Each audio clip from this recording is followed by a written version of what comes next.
Morning, ma'am. How are you this morning? From the front gates to the boiler room, non-military employees, 16,000 of them, help keep Joint Base Lewis. But it's going to leave fire areas and fire districts unprotected. So you may have a fire station right next to your house that won't be open. We are finding out what federal budget cuts are going to do to Joint Base Lewis McChord this summer. The military says the impact will be felt on and off base.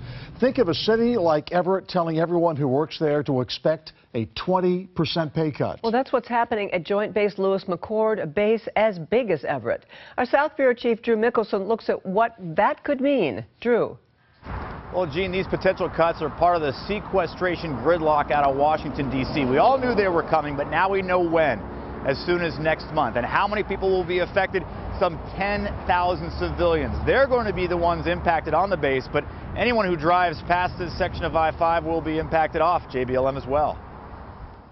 Morning, ma'am. How are you this morning? From the front gates to the boiler room, non-military employees, 16,000 of them, help keep Joint Base Lewis McChord humming. Starting next month, 10,000 of the civilians who work at JBLM will have to take every Friday this summer off without pay as a result of sequestration. Roger. That means limited hours at shops and medical clinics and fewer elective surgeries at Madigan Army Medical Center. While some medical staff will be exempt, the commanders are hearing from many frustrated workers. I'm taking a 20% pay cut. What am I going to do? Am I going to consolidate my loans? Am I not going to pay my child's tuition?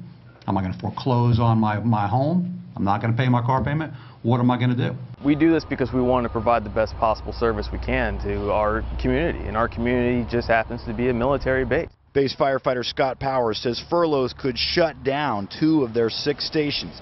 Besides putting out fires on base, they provide medical aid on all crashes on the 10-mile stretch of I-5 through JBLM.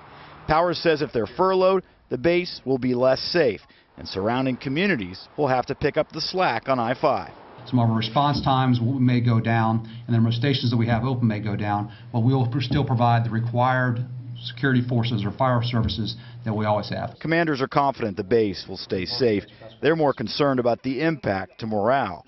Many of those facing cuts are military spouses who have already dealt with a long period of wars and deployments. Maybe their marriage ended because of the war and the stresses and all of those types of things. So when you think about the personal toll that this represents, it is vast. The firefighters are appealing that potential sequester, and that is still a possibility. The commanders on base told us today that they're still trying to figure out exactly who could be exempted. Of course, Congress could make all of these worries and problems go away if they would end the sequester.